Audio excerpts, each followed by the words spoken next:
Kalena dhamma sawanang etamang kalamutamang. Superpower Mindfulness, video part 6b. Bagian 1, kebahagiaan meditasi, bab 6, variasi untuk menyegarkan meditasi. Superpower Mindfulness, panduan meditasi membangkitkan kesadaran adidaya untuk mencapai kebahagiaan tertinggi. Judul asal, Mindfulness, Bliss and Beyond. Penulis, Ajahn Brahm. Penerjemah, Chuang. Penyunting, Handaka Wijananda. Perancang sampul dan penata letak, Agus Prayogo. Dicetak oleh Ehipasiko Foundation, cetakan ketiga, April 2009.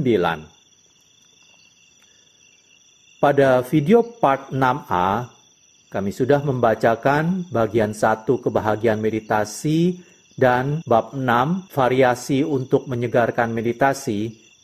Meditasi yang menghibur pikiran, melepas kebosanan dan menciptakan sukacita dengan membacakan mengenai meditasi metta. Pada video part 6b ini, kami akan melanjutkan dengan meditasi membiarkan dan meditasi jalan. Meditasi membiarkan. Terkadang, alih-alih memilih cinta kasih atau napas sebagai objek, saya melihat pikiran saya dan menyadari hal terbaik yang diperlukan pada momen tersebut adalah sekedar membiarkan apa adanya. Pada dasarnya, meditasi membiarkan adalah persis dengan tahap kedua meditasi pernapasan. Kesadaran hening saat ini. Harus hening, karena untuk benar-benar membiarkan sesuatu apa adanya, berarti Anda tidak memberi perintah dan tidak mengeluh. Anda tidak punya apa-apa untuk dikatakan. Membiarkan itu terjadi di dalam momen saat ini. Anda sadar terhadap segala sesuatu sebagaimana mereka tampak saat ini, dan Anda memperkenankan sesuatu itu untuk masuk atau tinggal atau pergi, kapanpun mereka mau. Meditasi membiarkan itu seperti duduk di dalam sebuah ruangan. Dan siapapun yang datang melewati pintu, Anda biarkan masuk. Mereka boleh tinggal selama mereka mau. Bahkan jika mereka adalah setan-setan yang menyeramkan, Anda mempersilahkan mereka masuk dan duduk. Anda sama sekali tidak terusik.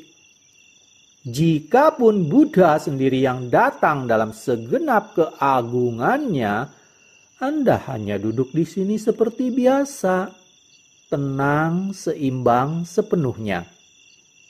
Masuklah jika Anda mau. Anda boleh pergi kapan saja.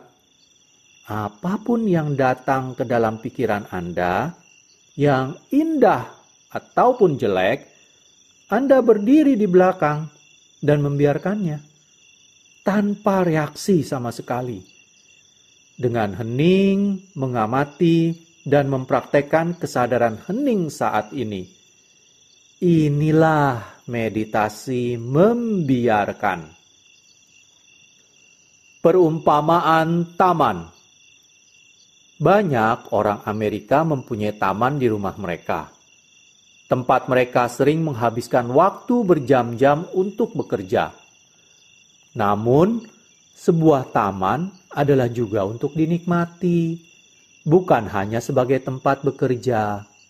Jadi, saya menyarankan para murid saya untuk sering-sering duduk di taman mereka sendiri dan menikmati keindahannya. Para siswa yang paling payah merasa bahwa mereka harus memangkas rerumputan, memangkas semak-semak, menyirami bebungaan, mencukur dedaunan, dan membuat taman tersebut sempurna sebelum mereka duduk untuk menikmatinya.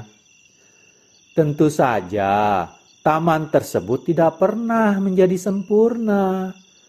Tak peduli seberapa keras mereka bekerja, jadi mereka tidak pernah beristirahat. Para siswa yang lumayan, di sisi lain, tidak bekerja. Alih-alih, mereka duduk di taman mereka dan mulai berpikir, rumput itu perlu dipangkas, dan semak-semak di sana perlu dicukur. Bunga-bunga itu terlihat layu, dan daun-daunnya benar-benar perlu ditata. Dan semak-semak di sana bagus juga rupanya. Dan seterusnya.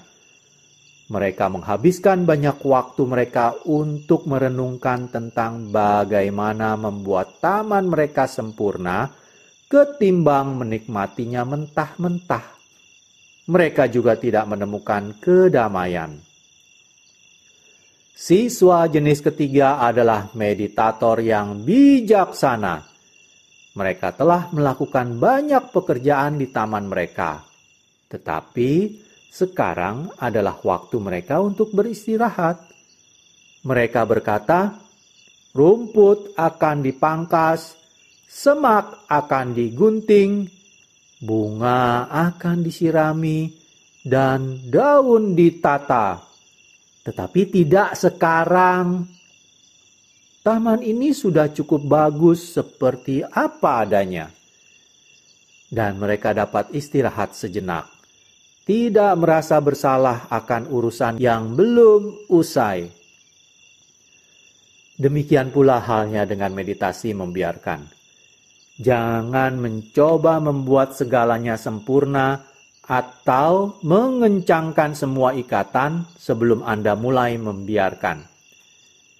Hidup tidak akan pernah sempurna dan tugas-tugas tidak akan pernah berakhir. Membiarkan berarti memiliki nyali untuk duduk diam dan mengistirahatkan pikiran di tengah ketidaksempurnaan. Membiarkan bisa menjadi kuat. Meditasi membiarkan juga bisa menjadi kuat.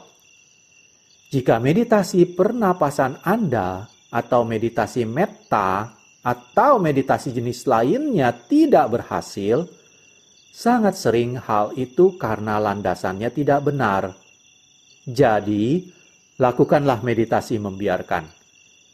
Anda dapat duduk di taman, dalam tanda kutip, dan cukup biarkan segala sesuatu sebagaimana adanya. Apapun yang terjadi, biar saja. Apapun yang Anda alami adalah baik-baik saja. Tak ada preferensi, tak ada pilih-memilih. Bukan baik atau buruk, tak ada perbantahan, dan tak ada komentar. Biarkan saja. Anda boleh punya sekelumit omongan dalam hati, tetapi hanya suatu komentar tentang membiarkan. Cukup dengan yang apa adanya. Hanya bersama pikiran-pikiran yang berkenaan dengan subjek meditasi, tetapi tidak dengan hal-hal lainnya. Dengan cara itulah, meditasi mendekat ke kesadaran hening penuh saat ini. Jika saya sedang sakit, jika saya sedang menderita sakit kepala, sakit perut, atau sakit lainnya, atau jika nyamuk menggigit, saya bilang, biar sajalah. Saya tidak berdebat dengannya, tidak menjadi jengkel terhadapnya. Saya hanya mengawasi perasaan di dalam tubuh saya saat nyamuk menusukkan hidungnya ke daging saya dan sensasi gatal mengikutinya. Biar sajalah. Jika Anda berbaring di kasur pada malam hari dan Anda tidak dapat tidur, biar sajalah. Atau jika ada rasa sakit yang tidak mau pergi, biar sajalah. Anda sekedar bersamanya. Jangan mencoba melarikan diri. Jika para siluman mampir ke kamar Anda tidak akan mengusir mereka, tetapi Anda pun tidak mengundang mereka untuk tinggal. Anda hanya akan membiarkan mereka sebagaimana adanya.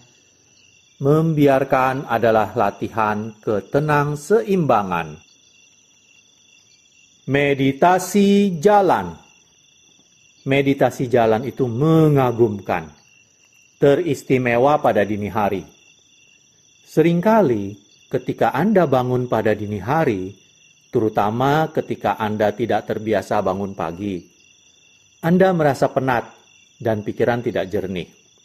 Salah satu keuntungan meditasi jalan adalah Anda tidak bisa jatuh tertidur saat Anda berjalan. Jadi, jika Anda penat, meditasi jalan sangat baik dilakukan.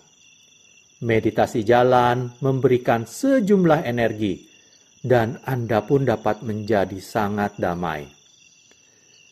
Meditasi jalan dipuji dan dipraktekkan oleh Buddha. Jika Anda membaca sutta atau ajaran-ajaran dalam kanon Pali, Anda temukan bahwa Buddha biasanya melakukan meditasi jalan pada dini hari. Beliau tidak bermeditasi duduk, beliau berjalan. Banyak biku dan bikuni yang tercerahkan di lintasan meditasi jalan. Meditasi jalan adalah cara yang sangat efektif untuk mengembangkan ketenangan maupun pandangan cerah, tetapi tidak sampai tataran jhana. Bagi beberapa biku yang saya kenal di Thailand, praktek utama mereka adalah meditasi jalan. Mereka jarang bermeditasi duduk. Mereka banyak bermeditasi jalan dari banyak yang meraih pandangan cerah yang luar biasa saat sedang berjalan. Manfaat lain dari meditasi jalan adalah metode ini cocok bagi mereka yang mengalami ketidaknyamanan fisik kalau duduk untuk waktu yang lama. Jika Anda sulit untuk duduk bermeditasi karena rasa sakit pada tubuh Anda, meditasi jalan dapat menjadi alternatif yang sangat efektif. Jangan menganggap meditasi jalan sebagai meditasi kelas 2. Jika Anda ingin melewatkan sebagian besar waktu meditasi Anda dengan cara ini, silakan saja. Namun, lakukanlah dengan baik dan cermat. Lihatlah apakah Anda dapat mengembangkan kebahagiaan yang lahir dari keheningan saat Anda berjalan bolak-balik. Tahap-tahap meditasi berlaku juga di sini. 4 tahap pertama meditasi yang telah digambarkan dalam 2 bab awal juga berlaku di sini. Tetapi dalam meditasi jalan, perhatian pada akhirnya mendarat pada kaki ketimbang pada napas. Pertama, guna mengembangkan kesadaran saat ini, seperti pada tahap pertama, gunakan teknik yang digambarkan di sana untuk meraih keadaan sekedar berjalan dengan mudah di sini dan saat ini. Ketika Anda merasa bahwa Anda telah mapan pada momen saat ini, saat gagasan-gagasan yang berkenaan dengan masa lalu dan masa depan tidak hadir dalam pikiran, maka tetapkan untuk mengembangkan berjalan hening pada saat ini. Seperti telah dijelaskan pada awal tahap 2, secara berangsur tinggalkan semua pemikiran. Berjalanlah tanpa perkataan-perkataan dalam hati apapun. Gunakanlah beberapa teknik yang dijelaskan pada bab 1 untuk meraih tahap berjalan hening ini. Begitu celoteh batin telah melambat menjadi tetesan-tetesan kosong perkataan dalam hati, dengan sengaja pusatkan perhatian Anda pada rasa pergerakan telapak kaki dan kaki bagian bawah. Lakukanlah sampai Anda dapat memperhatikan setiap langkah pada lintasan. Sadarilah setiap langkah kiri, sadarilah setiap langkah kanan. Satu demi satu, tanpa ketinggalan satu pun. Sadari setiap langkah ketika Anda berbalik pada ujung lintasan. Pepatah Cina yang terkenal ini, perjalanan 1000 mil dimulai dengan 1 langkah, dapat berguna di sini. Perjalanan seperti itu pada kenyataannya hanyalah sepanjang 1 langkah. Langkah yang sedang Anda jalankan saat ini. Jadi, cukup sadari dengan hening 1 langkah ini, dan biarlah semua lainnya berlalu. Ketika Anda telah menuntaskan 10 perjalanan bolak-balik tanpa kehilangan 1 pun perhatian pada langkah kiri atau kanan, maka Anda telah mencapai tahap 3 dari meditasi jalan dan dapat melanjutkan ke tahap berikutnya. Kini tingkatkan perhatian sehingga Anda memperhatikan setiap rasa pergerakan pada langkah kiri, mulai dari yang paling awal ketika kaki kiri mulai melangkah dan terangkat dari tanah. Perhatikanlah saat kaki naik, maju, turun, lalu mendarat di tanah kembali, menumpu bobot badan. Kembangkan kesadaran sinambung pada langkah kiri ini. Dan kemudian dengan kelembutan serupa, kesadaran tak tersela pada langkah kanan. Lakukan ini sepanjang setiap langkah menuju ujung lintasan. Dan saat Anda berbalik, amati setiap perasaan pada tahap-tahap berbalik arah tersebut. Jangan kehilangan suatu pergerakan pun. Ketika Anda mampu berjalan selama 15 menit dengan nyaman, mempertahankan perhatian pada setiap momen berjalan tanpa sekalipun tersela, maka Anda telah meraih tahap 4 dari meditasi jalan. Kesadaran sinambung penuh pada berjalan. Pada titik ini, proses berjalan begitu memenuhi perhatian sehingga pikiran tidak dapat terusik. Anda mengetahui ketika hal ini terjadi karena pikiran masuk ke dalam keadaan samadhi atau keheningan berkesadaran dan menjadi sangat damai. Samadhi pada meditasi jalan. Bahkan kicauan burung pun lenyap saat perhatian Anda sepenuhnya terpusat pada pengalaman berjalan. Perhatian Anda dengan mudah mapan, puas, dan bertahan pada satu hal. Anda akan dapati hal ini sebagai pengalaman yang amat menyenangkan. Saat kesadaran Anda meningkat, Anda akan semakin menyadari sensasi berjalan. Lantas, Anda temukan bahwa berjalan memiliki rasa keindahan dan kedamaian. Setiap langkah menjadi sebuah langkah yang indah. Dan ini dapat dengan sangat mudahnya menyerap seluruh perhatian Anda saat Anda menjadi girang dengan hanya berjalan. Anda bisa mendapat samadhi hebat melalui meditasi jalan dengan cara ini. Samadhi tersebut dialami sebagai kedamaian, rasa keheningan, rasa pikiran yang teramat nyaman, dan kebahagiaan tersendiri. Saya memulai praktek meditasi jalan ketika saya pertama kali ditahbiskan menjadi seorang biku di sebuah wihara di Bangkok. Saya akan memilih sebuah lintasan, dan dengan sangat alami, tanpa memaksa, saya akan berjalan sangat lambat. Anda tidak perlu berjalan cepat-cepat, dan Anda pun tidak perlu berjalan lambat-lambat. Lakukan saja langkah berjalan yang terasa nyaman bagi Anda. Saya sering masuk ke dalam keadaan samadhi yang indah selama bermeditasi jalan. Saya ingat pernah terusik karena saya berjalan terlalu jauh. Saya tidak menyadari waktu yang berlalu. Padahal, saya perlu pergi ke sebuah upacara penting. Salah satu biku dikirim untuk mencari saya.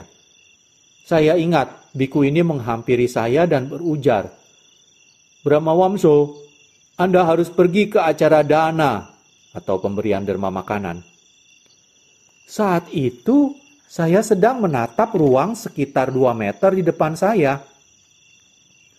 Ketika saya mendengar suara biku itu, rasanya seolah terdengar datang dari ribuan mil jauhnya, karena saya begitu terserap ke dalam meditasi jalan saya.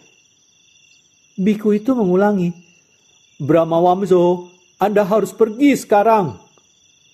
Perlu waktu semenit lebih bagi saya untuk benar-benar mengangkat pandangan saya dari tanah dan menoleh ke samping, di mana biku senior tersebut berusaha mendapatkan perhatian saya. Dan tak kala saya bertemu pandang dengannya, satu-satunya yang bisa saya katakan adalah, "Apa?" Perlu waktu selama itu untuk keluar dari samadhi tersebut dan bereaksi kembali dengan kecepatan normal. Pikiran terasa begitu sejuk, begitu damai, dan begitu hening. Saya berharap Anda mengalami kedamaian ini sendiri ketika Anda mencoba meditasi jalan. Banyak orang yang mempraktekkan meditasi jalan untuk pertama kalinya berkata, "Ini luar biasa indah." Hanya dengan memperlambat saja sudah memberi Anda rasa kedamaian. Anda menjadi tenang hanya dengan mengawasi sensasi-sensasi selama Anda berjalan. Jadi meditasi jalan adalah jenis meditasi lain yang saya sarankan untuk Anda coba. Memilih meditasi yang tepat untuk waktu yang tepat. Jika Anda punya pilihan, Anda mungkin menjadi bingung. Sekarang karena Anda telah membaca berbagai metode meditasi, manakah yang mesti Anda pilih? Kiasan berikut akan menjawab pertanyaan ini. Para tukang kayu pemula mulai dengan belajar bagaimana menggunakan pelbagai perkakas sampai mereka menjadi akrab dengan fungsi setiap perkakas. Para tukang kayu ahli yang hendak membuat mebel pertama-tama akan memeriksa kayu yang akan mereka garap. Sepotong kayu yang datang langsung dari penjualnya akan digergaji sesuai dengan ukurannya. Lalu kayu itu perlu dihaluskan untuk menghilangkan bekas-bekas gergajian. Mengamplas adalah tindakan berikutnya. Dimulai dengan memakai amplas yang paling kasar, lalu amplas yang lebih halus, kemudian yang paling halus. Terakhir, minyak atau lilin dibalurkan ke kayu tersebut dengan sehelai kain halus. Demikian, sepotong kayu kasar dari penjual kayu telah diubah oleh tukang kayu yang ahli menjadi sebuah mebel yang indah dan halus. Terkadang, seorang tukang kayu memulai pekerjaannya dengan potongan kayu yang telah dipotong pas atau dihaluskan.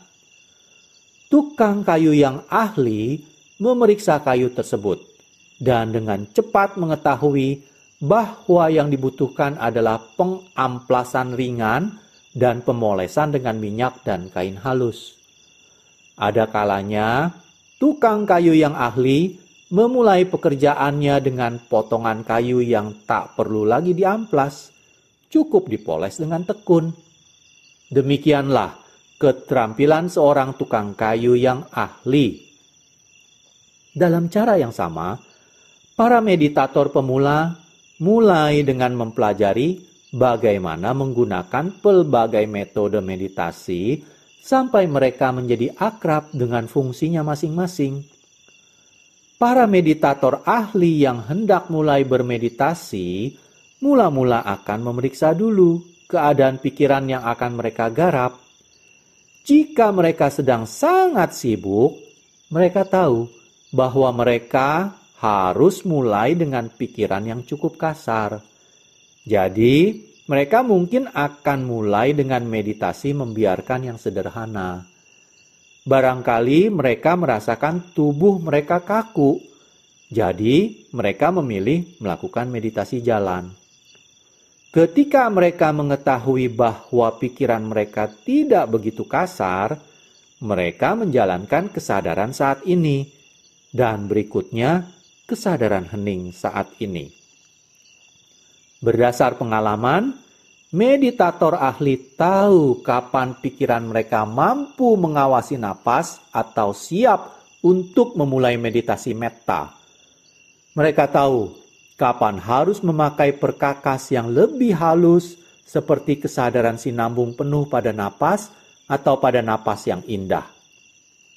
Para meditator ahli menjadi sedemikian piawai sehingga mereka tahu waktu yang tepat untuk beralih ke nimitta dan bagaimana memolesnya dengan tangkas sampai pikiran memasuki jhana. Begitulah suatu pikiran kasar yang barusan tiba dari kantor yang sibuk ditransformasi oleh meditator ahli menjadi pikiran yang paling indah, lembut, dan cemerlang. Kadang, para meditator ahli memulai dengan pikiran yang sudah tenang dan berkesadaran. Mereka memeriksa keadaan pikiran mereka, dan dengan cepat mengetahui bahwa mereka dapat melewatkan kesadaran saat ini dan keheningan. Langsung menuju napas atau metta. Mereka bahkan mungkin melihat bahwa pikiran mereka begitu bahagia pada kedamaian, sehingga dengan mudah mereka dapat mulai dengan kesadaran pada napas yang indah. Ada kalanya meditator ahli menyadari bahwa mereka telah memiliki pikiran yang mapan dan kuat, sehingga mereka dapat membangkitkan nimitta dalam beberapa detik dan dengan cepat masuk ke jhana. Begitulah kepiawaian para meditator ahli. Tukang kayu yang bodoh dengan tergesa-gesa mengambil sebilah kayu kasar dan mulai memolesnya dengan kain halus. Mereka membuang-buang banyak waktu dan merusak banyak kain halus. Dalam cara yang sama, para meditator yang belum terampil dalam buru-buru arogannya bahkan tidak meluangkan sekejap waktu pun untuk memperhatikan kekasaran pikiran mereka dan mencoba menggunakan kesadaran pada napas sejak dini. Mereka membuang-buang waktu dan menciptakan banyak masalah bagi diri mereka sendiri. Jadi, akrabilah terlebih dahulu pelbagai jenis meditasi sampai Anda tahu kapan dan bagaimana metode-metode itu mesti digunakan. Lalu, setiap kali Anda bermeditasi, mulailah dengan memeriksa pikiran yang akan Anda garap. Dan Anda akan memahami metode meditasi mana yang mesti digunakan. Anda akan menjadi dokter meditasi, mendiagnosis dengan akurat sebelum mengobati dengan efektif. Demikianlah selesai sudah pembacaan bab 6, variasi untuk menyegarkan meditasi. Pada video part selanjutnya, tetap masih dibacakan pada bagian 1, kebahagiaan meditasi, dan masuk ke bab 7, napas yang indah. Terima kasih. Kalena dhamma savanang etamang kalamutamang